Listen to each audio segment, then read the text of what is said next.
Hi all, I'm Cullen Haynes and welcome to Live with Cullen Haynes, episode 91 of LawLive, which I'm excited to bring you. My dear friend Lara Wentworth, who has been on the show many times before, first with Peppy Kish and then by herself, and is one of the co-founders of Coaching Advocates and Leadership Advocates. Going to be talking about all things from burnout to breakthrough. So could you please make very welcome my friend, the one, the only, Miss Lara Wentworth. Welcome, Lara. Welcome to the show. Hello. Thank you for having me again, Cullen. It's great to be back. It's good to have you there, Lara. And since the last time you were on the show, what has been happening? Oh, what hasn't been happening? There's been a lot of growth. We're in more countries. We've got more coaches. Yes. We're up to 30 coaches now. We've got a strong team in the UK, a strong team in Australia. We've got some exciting clients, new projects. Just growth, I guess. Lots of growth and exciting things on the horizon. I love that. And I must say, if you're not, I know you're a serial connector as well, Lara. Please show Lara some love. Get on the LinkedIn, connect with Lara Wentworth, Coaching Advocates, Leadership Advocates. And I will remind everyone, it is now 5:18 Australian Eastern Standard Time. So please put your comments, questions, queries, or concerns in the chat box. And we will do our best to answer them. If you have a complaint, please put it in writing and we will get to it. But nonetheless, Lara, I always ask this question. I want to ask you this time, because if you go back way when we started this podcast back in 2022, you'll find one of our first interviews with Lara and Peppy and Lara on her own. And I asked this question, I'm going to ask it now. In the last 12 months, how would you describe your life using just film titles? Gosh. Well, parts of it has been Groundhog Day. So, same, which is not my favorite part. No. But, I'd say actually the one movie I would use is The Pursuit of Happiness. I love that movie. The last 12 months have been full of growth, not just on the business front, but on a personal front for me, like from a personal development perspective. So really feeling that growth in how I see myself and how I fit in the world. And so that idea that happiness doesn't come from anything outside of you, but it comes from, the whole cliche, you create happiness, comes from inside. So that's probably my movie. Yeah, Pursuit of Happiness. Pursuit of Happiness. Absolutely. Yeah. I love that movie. Will Smith and his son as well. Now, would you say there's been one thing or a few things that have happened since last time we spoke that have made it even happier in your circle of influence and orbit? Well, look, I love the community that we are building on the client front and on the coaches front. And so, I always see myself as a community builder. That's something that I really identify with as who I am. And so, like I said, we've got 30 coaches now across the world. And huge. It's a great community of people who, are in it for the same reasons. We want to help. We want to make an impact. We've seen the dark side, if you like, and we want to be the light so that we can help people thrive and be their best selves. So being part of that community is just something that I absolutely adore. So I love collaborations. We love sort of putting our heads together, thinking about the problem or thinking about the challenges that the profession and just corporations in general are facing and coming up with some potential possible solutions. So that's kind of been really exciting. I'd say the community part of it. Yeah. Absolutely. And I would encourage you to check out what Lara and her team and Claire are doing, because I've known Lara ever since we started Legal Home Loans back in 2018. And, Lara was an early supporter of ours, and thank her every day for being part of the journey. But also on the flip side, I've been watching Lara's journey very closely since those days, and we had some early videos together, and Coaching Advocates obviously was founded in 2020, and we did some videos then, and I've loved the growth, like 30 to 35 coaches worldwide. Obviously, we're calling this episode From Burnout to Breakthrough. So what I'd be interested in, Lara, Has your concept and ideas of burnout and breakthroughs changed since you started? Or is it the same thing where you're just applying a different methods now to help professionals and lawyers counteract it? Because it's something that happens to everyone, even high performers like your good self and myself. Yeah, absolutely.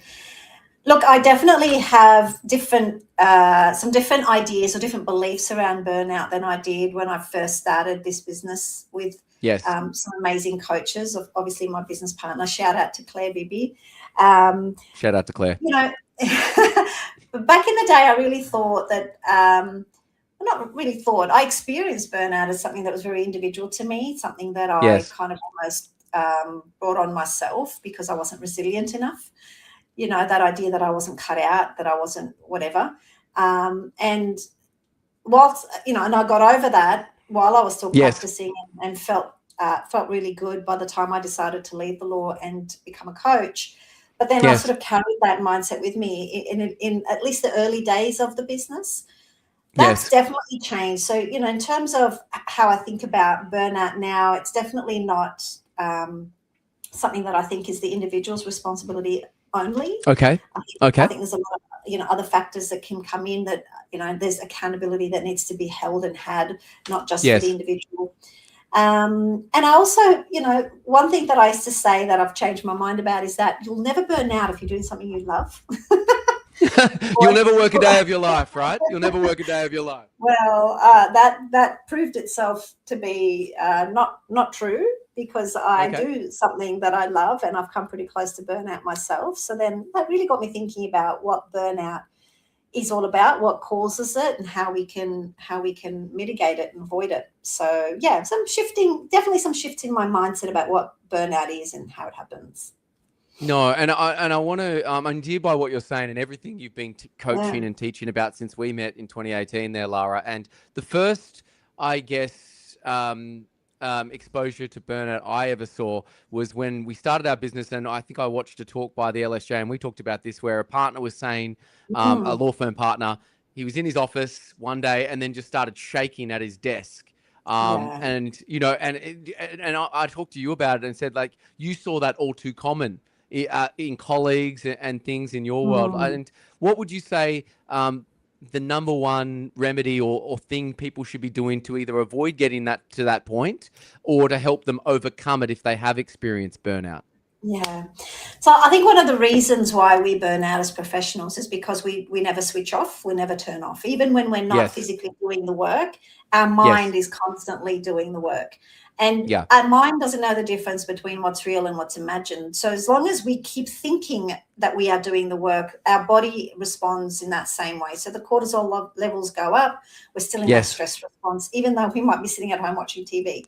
And I talked to so many lawyers, and I was one of them for many years, that say, I can't stop thinking about work. I wake up in the morning or I wake up in the middle of the night and I'm stressed. So burnout then is happening because we never give ourselves a chance to rest. So obviously then you would think the normal, well, not normal, but you would think that the natural response is that we need to rest. It's easier said than done. Of course. Because high achievers, type A personalities, we don't know when enough is enough, because as long as there's work to be done, sometimes even when the work is done, we keep doing it to perfection because it's never, ever good enough. I've been at the brink of total collapse and think, I'll just do one more email. I'll just do one more. Oh my letter. goodness. I'll just do this. I'll just get this done, because it's never enough. And the reality is the workload, I could go off and on. So just sort of stop me if you need to. Keep going. You're on a roll, Lara. You're on a roll. And then I'll forget what I started with. Anyway. That's all right. This is a therapy session. Tell me about your mother, Tell me. Is there a couch I need to lay down? Anyway, so what I would say, for me personally now, really keeping an eye on my bucket. So making sure that my bucket is not just full, but is overflowing. That old cliche that you can't pour from an empty bucket. We all say it and we laugh, and then we carry on emptying our buckets. Of course. But it's so true and it's so real. And if we continually use the bucket without filling it back up, we will burn out. Energy is not infinite. It's a finite amount. We have enough, to get us through the day most of the time, and then we run out. So what are the things that you are doing to keep your bucket in overflow, especially in times of pressure, time, demands, busyness, because that's when you need to keep it overflowing more so than other times. So that might be things like, taking a walk, moving away from your desk and taking some time, doing bigger things on the weekend, taking some time off. And I know people say, I don't have time, so much on. I know that, but at the end of the day, you're far more effective after a break. You're far more productive after a break than you are just continually sort of chipping away at it, even though you're exhausted. Anyway, I'm going to stop, and thanks for listening. No, well said there, Lara. And it's a nice segue. If you were to start this journey again or go back to 2020, what would be the first thing you'd coach yourself on? Maybe on growth of the business or something personally. What would you coach yourself on if you could go back to the start of Coaching Advocates, or indeed any part of your legal journey? Because you were a lawyer for at least 18 to 20 years, if I'm not mistaken, since you were in primary school, as we joked 12, about. Yeah, I was 12.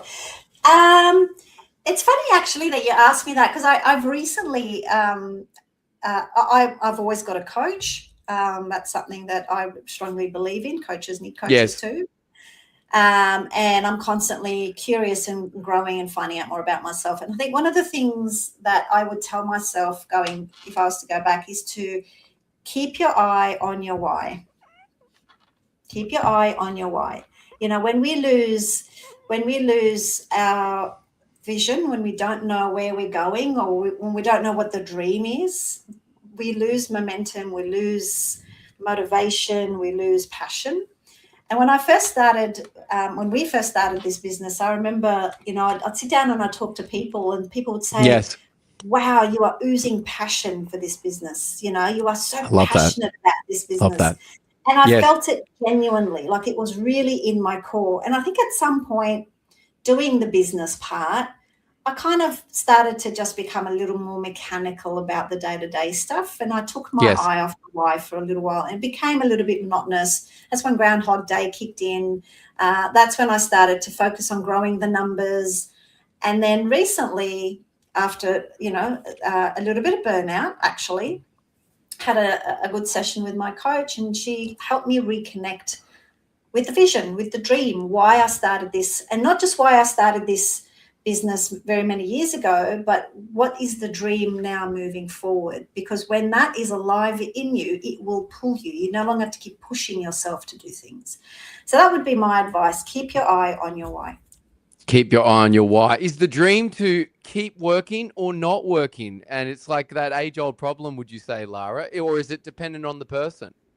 Well, I mean, look, I, for one, don't call it working anymore. I call it, it's true, words have power, and working to me was associated with nose to the grindstone and just, not living. So I now do business. I don't work. I love that. A little change in nomenclature there. I like that. It makes a difference, right? Like words color our world, and I'd like to color my world. So the dream for me, you mean the dream is, or for in general? The dream for me is to make, and then in general, what you're talking with your clients and whatnot. Yeah. So look, for me, the dream is to make an impact. I did a post recently about this, actually, where I could have sort of continued working on my own as a solo coach, just doing my own. Oh, it's a beautiful post, that one. Yes. Yes. Yeah. I'm sure you read it. It is. Go back and read it and like it. Anyway, but I wouldn't be making the impact that we're making as a collective, and that's really what it's about for me. It's about the legacy. It is about, really making a difference, making an impact to the lives of professionals and the system as well. And that's really what I want to leave behind. So that's the dream for me. But so in general, what I say to people is if you know your why, if you have a purpose in whatever you do, then that's going to keep you going in the hard times, because it's really easy to give up, don't you think? Like when things get tough, I just want to curl up on a couch with a bag of twisties and watching, Netflix. That's really my safe space. But if I know what will happen if I keep going, if I know what my why is, and that gets me out of that kind of that rut. So just keep your eye on your why. I'm picking up what you're putting down as always there, Lara. And I can't stop saying it rhymes. It reminds me of a story I heard recently that I think scientists spent 150 or 152 million on a biosphere, like a smaller type world in the desert where they experimented growing plants and animals and everything like that. Basically, the world in a smaller area. And what they realized is that the trees kept on falling down. And they were wondering why, because all the nutrients were there. Everything else in the wider world that we would have had was there. But what they didn't realize, and they only found out, was there was no wind. And when there's wind and storms, trees grow deeper roots, and it's called strength wood. And without those downsides or those storms that we go through, the trees wouldn't have taken root. So I think it's important what you're saying is that, when you feel like curling up on the couch and why is this happening? And, you actually get stronger by being out of your comfort zone and going through some of those hard points. I'm sure you agree. So I like that analogy. Absolutely. Is there a particular set of advice that you give lawyers and professionals that they never take on, or it's really hard to put into practice? You talked about taking that time for yourself, which I agree. You feel like there's a set of eyes watching you going, you shouldn't do that. No, you shouldn't take a break to read, or I know I do read a lot, but do, all that stuff. I run with the boys in the morning, but I do make time for it because it's important time for me, and I think you'd agree, putting your own mask on, you can be better for others. But what's a set of advice that you try and give lawyers and professionals and they just find it really hard to implement? Well, I want to say that I don't actually give advice because there's no financial advice on this show, please. As coaches, we're not really giving advice because what we're doing is helping people work out their own solutions. And it's easy for me to tell people what to do. Like it would be really, do this, go do that, But from experience and also being a coach, I know that advice, especially when people aren't ready to hear it, can fall on deaf ears.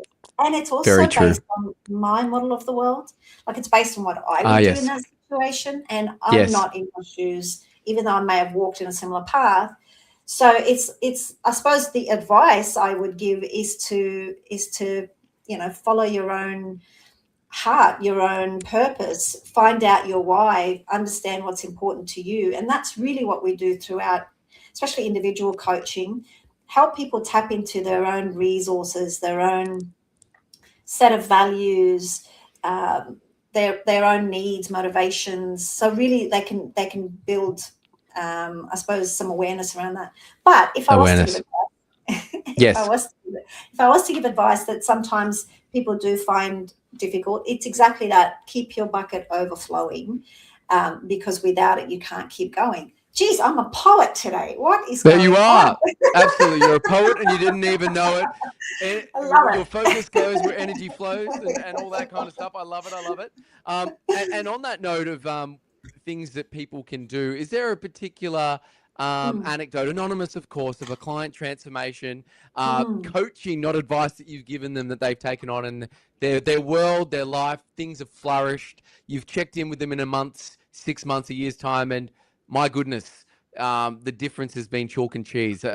Please. There is, one of the things that I see quite a lot of is stressed out lawyers. So, burnt out lawyers and burnt out professionals that feel like they just can't take anymore.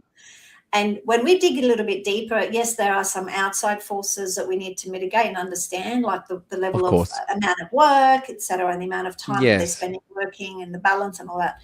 But what we find deep down is this belief that stress is a natural and normal part of being a lawyer. And without it, I may not actually be effective. So it's like I want it, but I don't want it. Like I want to be a good lawyer, but I don't want to let go of the stress because that means I'm a good lawyer. It's complicated, right? We're humans. So I agree. I remember this one particular lawyer, senior associate. She was working her way up the ladder, wanted to get to a partner. She was already burnt out, really stressed out. And she would look at their partners in her firm and think, oh, my God, I could never do that. That would be just way too stressful for me. And when we got working and she started to unpack a little bit about her belief system around stress and the role that she believed stress played in her career progression, I was able to let go of some of those beliefs, like, maybe I don't need stress in order to be a good lawyer. She totally turned her life around. She became much more productive. She found joy in her job. She was able to actually enjoy what she was doing. And becoming a partner wasn't so daunting. And so, checking back in with her, she did make it to partner, and she would say things like, I really believe that I needed to be stressed to become a good partner, but that's not the case. So that's a beautiful story. And I think that's always, one that sort of stays with me, because I think, change your beliefs and you change your world, change your life. Absolutely. Change your thoughts, change your life. Late great Wayne Dyer said that. I know you're endeared by that as well as I am. Yeah. And I think what the main call out there is stress is not normal. And I think people can get themselves into the trap that, the stress is normal. I need to take these substances to keep up and all these kind of other things as well. And it just becomes a bit of a spiral as well. Yeah. I might qualify that by saying that stress is a part of life, and it gets us to do certain things in particular amounts. But I think where we as lawyers think that excessive stress is normal, we think that being constantly on the go and feeling like we can't keep up is normal. And this idea that a good lawyer is a busy lawyer, I think, gets us into that trap of stress, because if we're busy and not stressed, that doesn't make sense either. So how do I stay busy and productive and not get stressed? So it is complicated, but I think it's shifting the mindset of what it takes to be a good lawyer. And let's not talk about, let's talk about AI for just a second. Let's not talk about what's AI. I've never heard of it. Come on. I've never heard of it. It's called A. Anyway, AI. It's changing the way that we work, and it's really giving some lawyers a little bit of, a bit of a mindset shift in itself. Because if it's taking away some of the stuff that's keeping us busy, then what do we do with the rest of the time? So that's an interesting conversation. We won't go into that now, but it's definitely challenging our identity as lawyers, that's for sure. Well, I was going to ask you, because a great coach, as you know, as you do, ask great questions, and maybe this is one we can put into Claude or ChatGPT, but what is a question that you wished more lawyers and professionals ask themselves before they get stressed and before they get burnt out? What's a cracker question that everyone can ask themselves? A cracker question that everybody can ask themselves. My favorite question is, for what purpose? If something is going on for me, if I'm feeling a certain way, I like to ask, what is the purpose of this? What is it trying to do for me? Because if I think about the purpose, then I may not need that particular vehicle or that emotion or whatever to achieve that purpose. So a lot of the times, for example, if you ask yourself, what's the purpose of this stress? It might be to keep me safe, to protect me. And it's always a positive intention, by the way. Can I just put that out to everybody? You may. It has been put out there. If you ask yourself this question, I was going to say 9 times out of 10, but it's 10 times out of 10. The intention is positive for yourself. It's to help you in some positive way. It may not always have a positive impact. It may have a crappy impact, actually, in a result. But the intention is always positive. And so if I think about that purpose, for what purpose, it gives me more options. It starts to open up some other ideas about how else I can achieve that purpose. So I think that is a cracker question, I must say there, Lara, and we'll put it in the show notes for sure. So we'll clip that. But I want to talk about the environment that people are working in. We talk about resilience. We're talking about pushing through. Where's the fine line between resilience and tolerating a bad system and drawing the line, saying, you know what, this is BS. I need to get out of here. Yeah, it's a fine line. When I first started when I first started coaching, I really believed that resilience was very much an individual responsibility. And I remember even, seeing a post on LinkedIn one time and then writing about the system. I was like, no, it's up to the individual lawyer to ensure that they, are keeping themselves in check, that they know how they respond, etc. I was really kind of adamant about that. But as I've progressed through and I've coached a lot of lawyers, I started to change my mind. In fact, I've now really changed my mind. Resilience and the issues with the system have an interesting relationship. It is no longer, I don't believe, the individual's responsibility only to keep their resilience up so they can put up with a broken system. And, you know, back in the day when I was coming through as a lawyer, it was always about being a resilient lawyer, being cut out, being tough, being able to deal with the pressure, the demand, all that kind of stuff. Yes. No one ever talked about the system. No one ever talked about the structure of the work or the way that the hierarchy of the firms or any of that kind of stuff was making how that was impacting people's well-being. It was all about you need to basically just be able to cope. So resilience you need is to a way suck of it up, coping. Take a shot of concrete and harden up. Exactly. And that was the rhetoric. That's really, a lot of people sent their lawyers off to resilience training so they can come back and be able to do more work and not complain. Or have a 6:30 mental health breakfast so it didn't cut into billable time. Exactly. Exactly. But you know what? As I've grown up now and I'm a big girl and I can see that there's a lot more to it.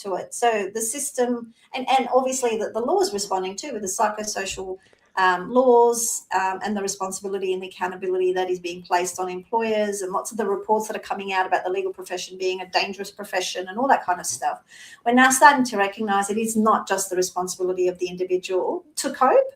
There's also responsibility on all the different facets of the system, be it the educator, the regulator, the employers, as well as the individuals, so that we can create healthy work environments for everybody to thrive in, not just for people to cope with. So.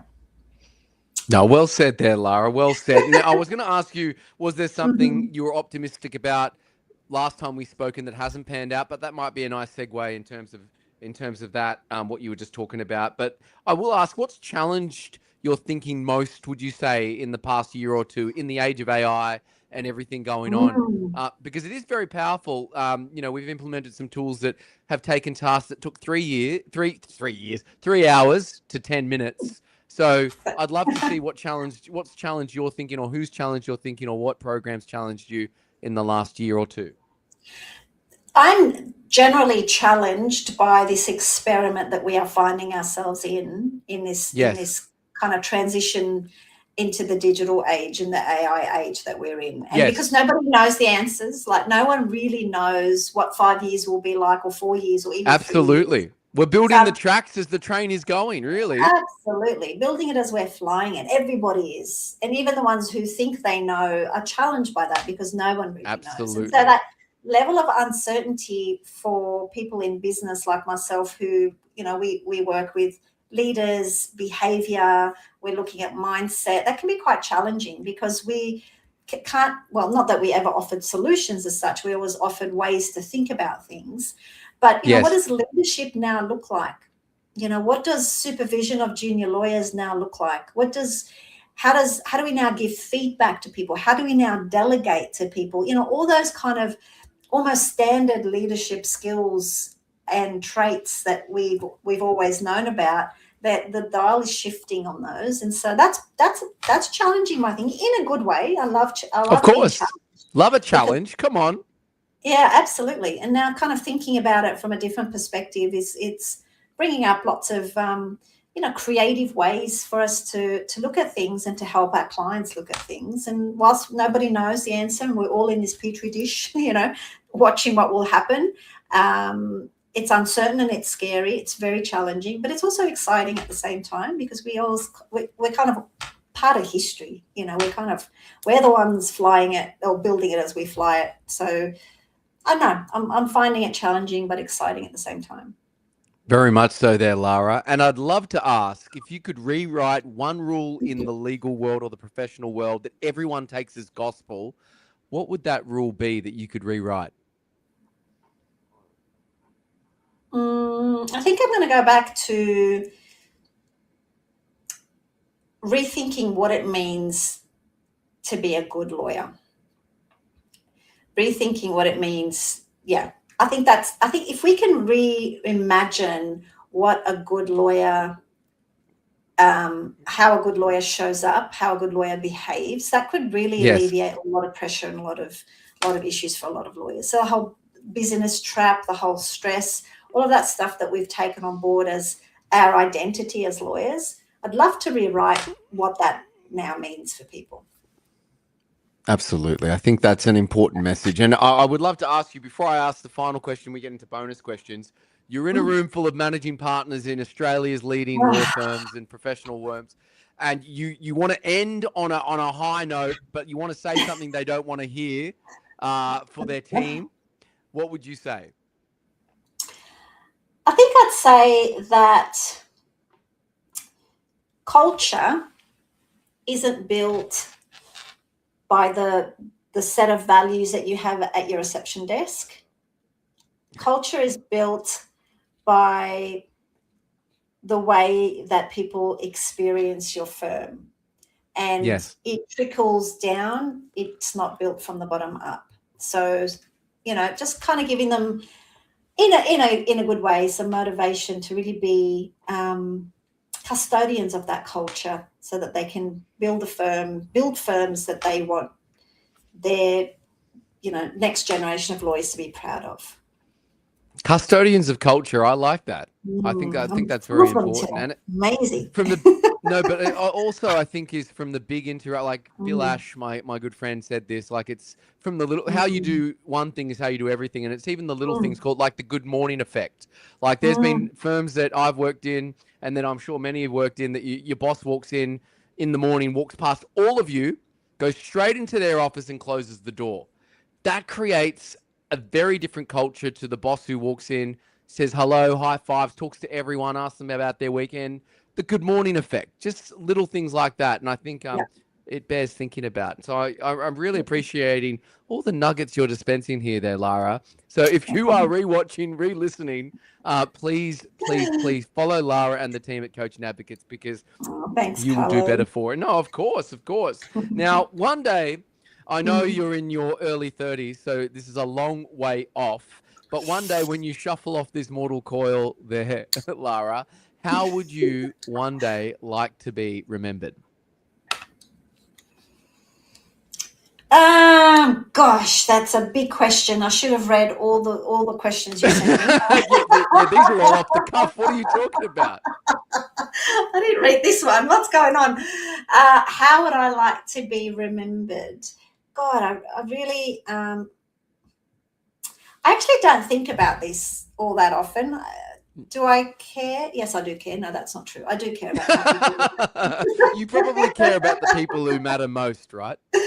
Yes. Actually, it's not so much about how I want to be remembered. It's about the impact that I want to leave behind. So whether or not they remember me for it, it doesn't actually matter. But if I could leave this world some marginally better than when I walked into it, or when I was born into it, then really that's all that matters to me. Whether or not I'm remembered for it, it actually doesn't matter, because I'll be gone.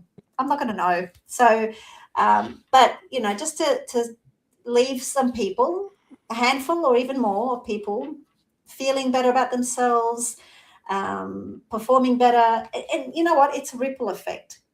If I can do that to a handful of people, who can then do that to a handful of people, who can then do that to a handful of people, that's kind of, that makes the difference. So yeah, I guess that would be it for me. And you're already doing that in spades, can I say there, Lara? Over the last 8 years I've known you. I really hope so. Absolutely. And I'm sure many of your friends, family, work colleagues, and clients will attest to the same. Now, where can people find you? Where are you hanging out the most? If someone wants to get in touch for a cuppa or a Zoom session, team session with you, what's the best way? Well, I'm in Sydney, so if you want a face-to-face cuppa, please hit me up. I go down to the CBD quite often, so we can catch up there. I'm also online, so I love LinkedIn, like you, my friend. So drop me a message on LinkedIn. If we're not connected, do connect with me. Otherwise, you can find me or you can find our website, coachingadvocates.com.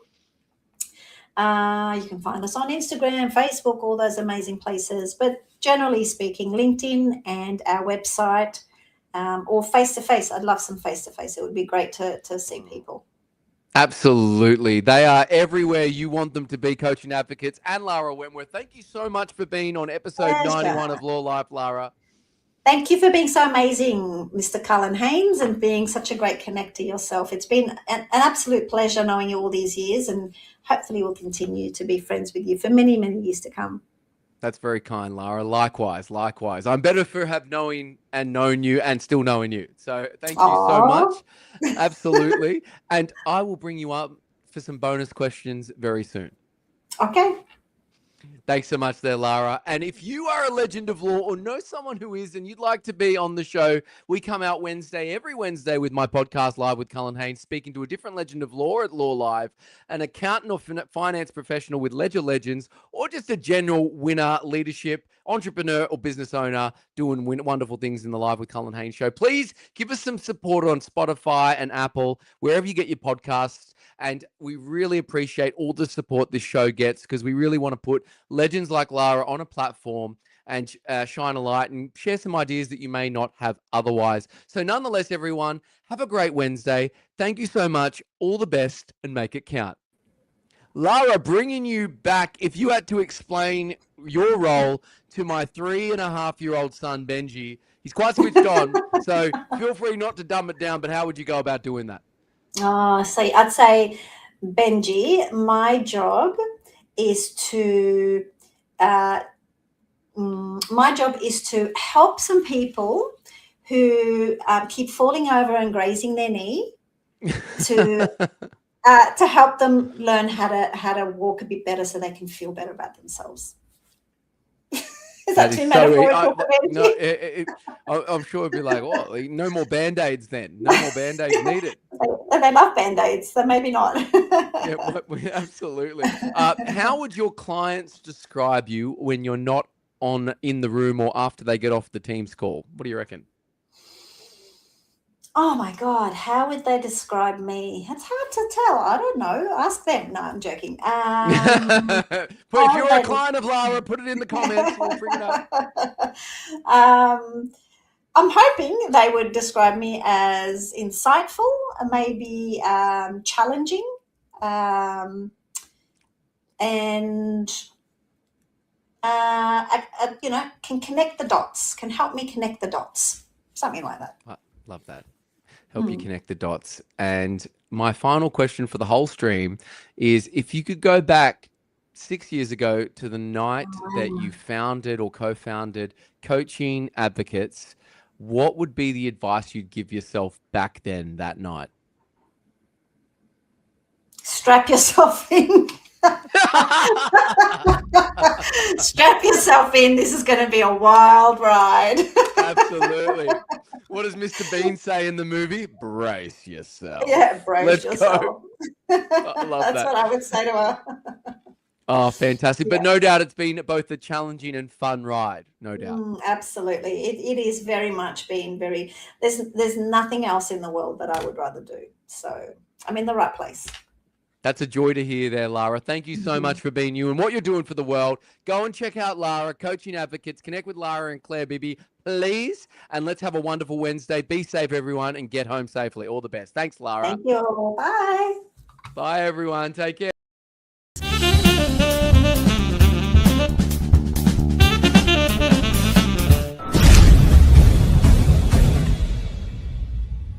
Hey there, Cullen Haynes here, Australia's leading broker for lawyers on LinkedIn, and here's why I want to talk to you today about my new book, The Laws of LinkedIn, 23 ways to find your tribe, build your following, and make 7 figures on LinkedIn. When I started this journey 7 years ago, when we built, myself and Andrew, my business partner, we built Legal Home Loans from the ground up, the pain point for us was we were at a standing start.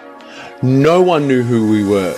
We had no money, we had no contacts, and basically we had to find a way to make our voice heard, talk to our tribe, the legal community, and build trust. And the only thing we had at our disposal was LinkedIn, which was and still is free. There's over 1 billion people on LinkedIn, and I wish when I started I had this book with me to guide me, because I basically distilled my 23 top leading hacks that we use to build our business to a 7+ figure.